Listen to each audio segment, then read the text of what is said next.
शुरुआत होती है ब्राइटबर्न सिटी में रहने वाले एक कपल को दिखाते हुए। काइल और टोरी दोनों शादी करके एक साथ काफी खुश थे। दोनों फैमिली भी स्टार्ट करना चाहते थे, लेकिन सैडली बहुत कोशिशों के बाद भी टोरी को बच्चा नहीं हो पा रहा था। लेकिन एक रात जब अचानक से उनके घर के सामने एक स्पेसशिप आके गिरता है तो उनकी ये ख्वाहिश भी पूरी हो जाती है। उनको जंगल में से एक बच्चा मिलता है जो उसी स्पेसशिप में आया हुआ था आउटर स्पेस से। अब काइल और टोरी उस बच्चे को खुशी खुशी अडॉप्ट कर लेते हैं और उसका नाम रखते हैं ब्रैंडन। अब उस स्पेसशिप को उनके आउट हाउस में ही कहीं छुपा दिया जाता है ताकि किसी और को या फिर बाद में ब्रैंडन को ये सब के बारे में पता न चल जाए। अब 10 साल बाद की कहानी दिखाई जाती है जहाँ ब्रैंडन 12 साल का होने वाला है। वो अपने स्कूल का सबसे अच्छा होशियार स्मार्ट बच्चा होता है और घर में तो वो अपनी मम्मी के आंखों का तारा है और उसके डैड भी उसको बहुत प्यार करते हैं। अब तक तो सब कुछ सही चल रहा होता है, लेकिन उसकी ठीक 12वीं जन्मदिन के बाद से चीजों का चेंज होना शुरू हो जाता है, जैसे कि नींद में एलियन लैंग्वेजेस बोलना, रात को उसको अजीब से आवाजें सुनाई देना, फिर नींद में उसी आउट हाउस में जाके उस स्टोरेज को खोलने की कोशिश करना जहाँ उस स्पेसशिप को रखा गया था, और इवन अचानक से आई उसके बॉडी में सुपर स्ट्रेंथ भी। अब एक दिन ब्रैंडन उसके फैमिली के साथ लोकल रेस्टोरेंट में डिनर करने जाता है, जहाँ as a birthday gift Brandon के अंकल नोआ उसको एक राइफल गिफ्ट करते हैं। लेकिन क्योंकि ब्रैंडन एक 12 साल का छोटा बच्चा होता है तो उसके फादर काइल उसको वो गिफ्ट लेने नहीं देते हैं। लेकिन ब्रैंडन को ये चीज पसंद नहीं आती है और वो सबके सामने अपने फादर पर गुस्सा करने लगता है, जिसके कारण वो लोग डिनर छोड़ के सीधा घर चले आते हैं। अब काइल और टोरी को ब्रैंडन का ये एटीट्यूड काफी अजीब लगता है, क्योंकि इसके पहले उसने कभी भी ऐसे बिहेव नहीं किया था। तो इसीलिए काइल और टोरी वीकेंड में कैंपिंग ट्रिप में जाने के लिए डिसाइड करते हैं ताकि वो दोनों ब्रैंडन के साथ ज्यादा से ज्यादा टाइम स्पेंड कर सके।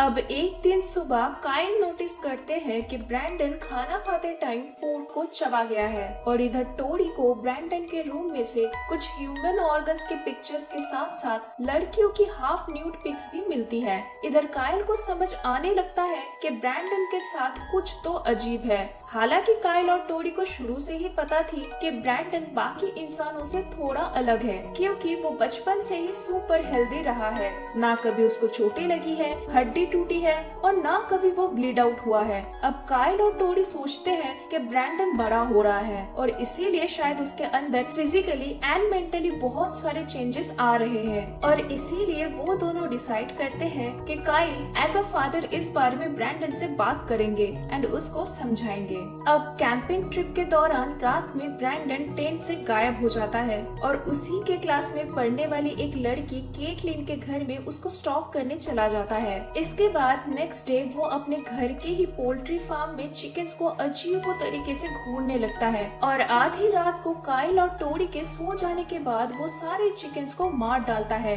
काइल बाद में आके फार्म का ये हालत देख के टोरी को बताता है कि ये काम ब्रैंडन का ही किया हुआ है, लेकिन टोरी उस पर यकीन नहीं करती है। उसका कहना होता है कि 12 साल का एक छोटा सा बच्चा ऐसा क्यों करेगा, और उल्टा काइल को सुनाने लगती है कि वो अपने खुद के बच्चे पर ही शक कर रहा है, जबकि ये काम भेड़ियों का किया हो सकता है। अब अगले दिन सुबह स्कूल में जिम क्लास के दौरान केटलिन ब्रैंडन को सबके सामने इंसल्ट करती है, जिससे ब्रैंडन को काफी गुस्सा आ जाता है और वो केटलिन के हाथ को बुरी तरीके से तोड़ डालता है। अब पनिशमेंट के तौर पर ब्रैंडन को सिर्फ 2 दिन के लिए स्कूल से सस्पेंड किया जाता है, जबकि केटलिन की मॉम एरिका चाहती थी कि उसको अरेस्ट किया जाए, बट ऐसा होता नहीं है। लेकिन स्कूल डिसाइड करता है कि सस्पेंशन पीरियड खत्म होने के बाद रोज स्कूल के काउंसिलर मिस मेरिली, जो कि ब्रैंडन की आंट भी होती है, वो उसकी काउंसलिंग किया करेंगी। अब उसी रात ब्रैंडन को फिर से एलियन आवाजें सुनाई देने लगती है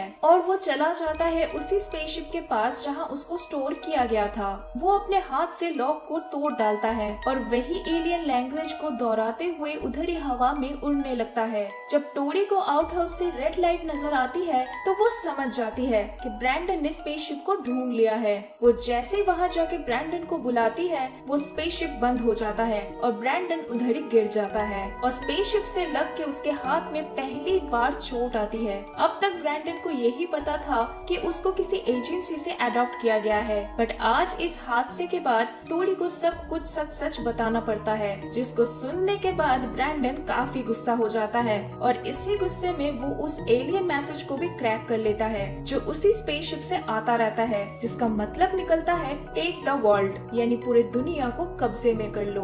अब इसके बाद ब्रैंडन केटलिन के घर चला जाता है और उसको बताता है कि वो कितना स्पेशल है, जो कि उसको आज पता चला है और जल्दी वो पूरी दुनिया को पता चल जाएगा। केटलिन डरते हुए जब कहती है कि उसके मॉम ने ब्रैंडन के साथ बात करने से मना किया है, तो वो गुस्से में केटलिन के घर से सीधा उस रेस्टोरेंट में आ जाता है जहाँ केटलिन की मॉम एरिका काम करती है। अब इधर क्लोजिंग टाइम होने के कारण रेस्टोरेंट में एरिका के सिवाय कोई नहीं होता है। पहले ब्रैंडन उसको बुरी तरीके से डराता है और फिर उसको मार डालता है। अब सुबह पुलिस को क्राइम सीन पर इन्वेस्टिगेशन के टाइम उनको एरिका की बॉडी तो कहीं नहीं मिलती है, बट वो लोग रेस्टोरेंट के ग्लासेस में एक अजीब सा सिंबल नोटिस करते हैं। अब स्कूल में काउंसलिंग के टाइम मैरिली को जब ब्रैंडन के बर्ताव में कोई भी प्रोग्रेस नहीं नजर आता है और वो गिल्टी भी नहीं होता है केटलिन के हाथ को तोड़ डालने के लिए, तो मैरिली उसको बताती है कि ये सब कुछ उसको कल अपडेट करना होगा पुलिस और उसके पेरेंट्स को।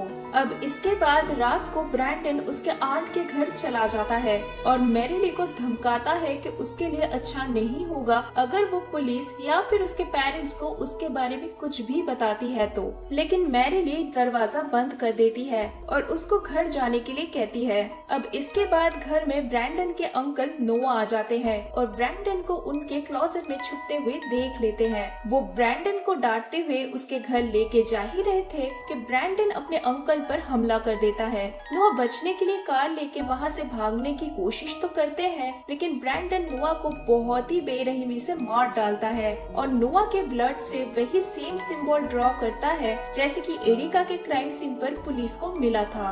अब नेक्स्ट डे काइल और टोरी ब्रैंडन को अंकल नोआ के गुजर जाने का सैड न्यूज देते हैं, लेकिन ब्रैंडन को इससे कोई फर्क नहीं पड़ता है। उसके चेहरे पर कोई सिंगल एक्सप्रेशन नहीं होता है। काइल को पहले से ही शक था ब्रैंडन पर और मैरिली से भी पता चल जाता है कि ब्रैंडन कल रात उनके घर गया हुआ था। अब काइल उसको सब कुछ सच सच बोलने के लिए कहता है, लेकिन ब्रैंडन अपने फादर को धक्का मार के ऊपर चला जाता है। उसका ये सुपर पावर देख के काइल और भी ज्यादा श्योर हो जाते हैं कि जो भी कुछ हो रहा है वो सब कुछ ब्रैंडन का ही किया हुआ है। अब ब्रैंडन के रूम के तलाशी के टाइम काइल को उसके रूम से एक शर्ट मिलता है जिस पर नोआ का खून लगा हुआ था। वो टोरी को तभी के तभी बताता है कि ब्रैंडन अब वो पहले वाला मासूम सा बच्चा नहीं रहा, बल्कि सबके लिए एक थ्रेट बन चुका है। बट टोरी उसके हस्बैंड पर बिल्कुल यकीन नहीं करती है। लेकिन काइल को अंदाजा हो गया था कि अगर ब्रैंडन जिंदा रहेगा तो बाकी लोगों की मौत पक्की है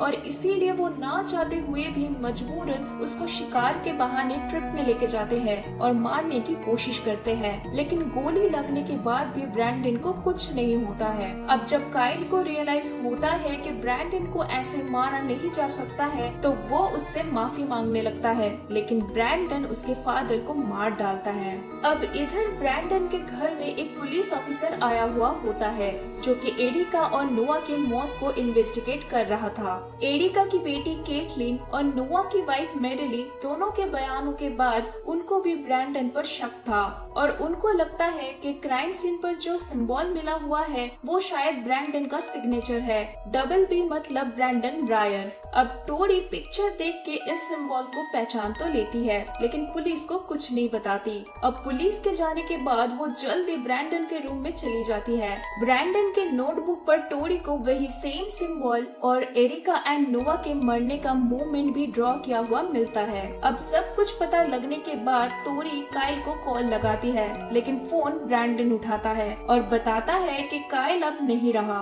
और अब वो टोरी के लिए घर आ चुका है। इसके बाद ब्रैंडन पूरे घर को तोड़ने लगता है क्योंकि उसको समझ आ गया था कि उसके मॉम को सब कुछ पता चल गया है और वो भी उसके अगेंस्ट हो गई है। और इधर टोरी जैसे तैसे खुद को बचाते हुए 911 पर कॉल कर देती है। अब पुलिस तो वहाँ आ जाती है, बट ब्रैंडन उन दोनों पुलिस ऑफिसर को उसके मॉम के सामने मार डालता जाता है।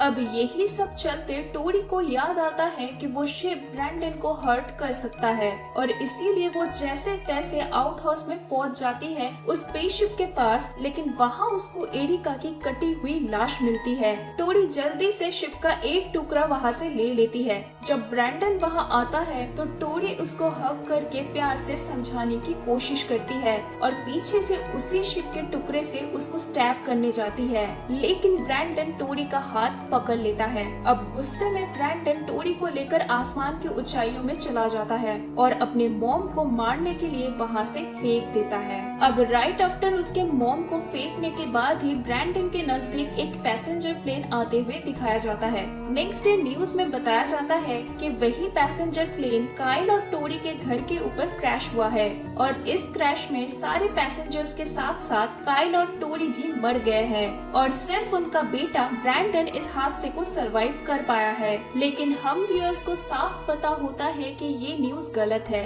ब्रैंडन इनोसेंट नहीं है और ये क्रैश ब्रैंडन का ही किया हुआ है खुद के क्राइम को छुपाने के लिए। दोस्तों फिल्म इधर ही खत्म हो जाती है और क्रेडिट सीन में हमको कुछ न्यूज फुटेज दिखाया जाता है जहां ब्रैंडन ऑलरेडी पूरी दुनिया के लिए एक थ्रेट बन चुका है और उसके साथ साथ कुछ और इविल सुपर विलेन के बारे में भी बताया जाता है, जिससे मालूम चलता है कि फिल्म के डायरेक्टर एक एंटी सुपर हीरो यूनिवर्स को दर्शाना चाहते हैं।